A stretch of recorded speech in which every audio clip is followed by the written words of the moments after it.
ألا لله الدين الخالص. بندے واقعات سے سیکھتے ہیں.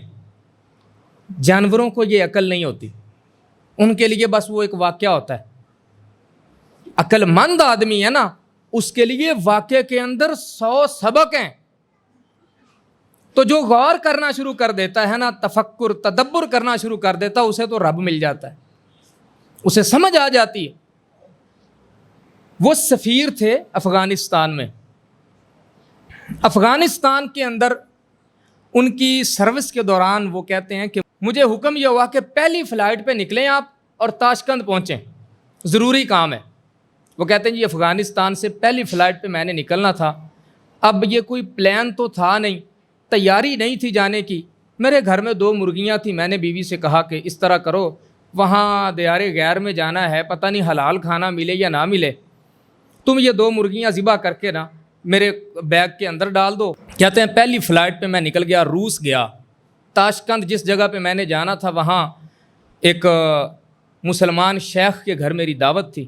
ان کو پتہ چلا کہ میں اچانک آیا ہوں، تو انہوں نے فوری طور پہ مجھے دعوت نامہ بھیجا کہ آپ تشریف لائے ہیں. اب یہ مذہبی رکھ رکھاؤ والے آدمی تھے، تو یہ جو اثر و رسوخ ہوتا ہے یہ دور دور کام آتا ہے.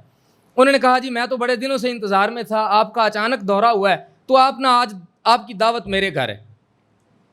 وہ کہتے ہیں جی میں حیران ہوا کہ یہ کیا بات ہوئی.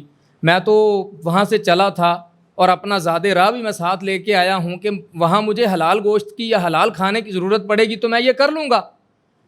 بہرحال کہتا ہے جی شیخ کے ساتھ ہم بیٹھے ان کے گھر جانے کے لیے گاڑی پر. جاتے ہوئے راستے میں ایک عورت کچھ بچوں کے ساتھ سڑک کے کنارے پہ ملی. تو میں نے شیخ سے کہا کہ حضرت یہاں گاڑی روکیں، میرے پاس کھانے پینے کا کچھ سامان ہے، میں ساتھ لے کے آیا تھا. اب میرا بندوبست اللہ نے فرما دیا ہے، میں چاہتا ہوں کہ یہ غریب غربا بیچاری کھڑی ہے، میں اس کو یہ کھانے کا سامان دے دوں. وہ کہتے ہیں جی ہم نے گاڑی روکی. اس عورت کے ہاتھ میں وہ جو مرغیاں ذبح کی ہوئی تھی، کھانے پکانے کا سارا سامان میں نے ان کو دیا. شیخ کے گھر پہنچے ہیں، ابھی کھانا نہیں کھایا کہ مجھے تار آ گئی کہ کام ہو گیا ہے، آپ فوراً واپس آ جائیں. وہ کہتے ہیں جی میں پھر وہاں سے میں نے پہلی فلائٹ پکڑی ہے، واپس آ گیا اور گھر آ کے بیٹھ کے میں نے بڑی دیر سوچا اتنے لمبے سفر کا کوئی مقصد تو ہوگا، کام تو میرے بغیر ہی ہو گیا ہے. تو میرے دل نے مجھے ایک ہی جواب دیا، 4000 کلومیٹر دور کسی کا رزق تیرے گھر میں پڑا ہوا تھا، اللہ نے وہ پہنچانے کے لیے یہ سارا بندوبست کیا.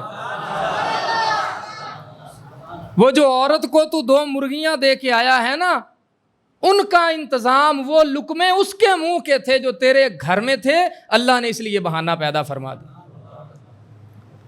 تو اتنے بڑے رازق، اتنے بڑے رزاق کے بندے ہوتے ہوئے تم چھوٹے چھوٹے شیطانی شعبدوں کے پیچھے اور شیطانی سوچ کے پیچھے، شیطان کی معیشت کے پیچھے بھاگتے بھاگتے اپنے ملک، اپنی قومیں برباد کر رہے ہو. تمہیں اپنے ایمان پہ اگر یقین ہوتا، شک نہ تم کرتے، تو تمہارے آج حالات یہ نہ ہوتے. اللہ تو آزماتا ہے. بلال حبشی پہلے دن ہی کعبے کی چھت پہ چڑھ جاتے، لیکن آزمائشیں آتی. خدا کو جب کوئی قوم مطلوب ہوتی ہے نا، اللہ اس قوم کو ایک بھٹی سے گزارتا ہے. پھر جب وہ کندن بن جاتی ہے، پھر اللہ ان کے سروں پہ تاج سجا دیتا ہے.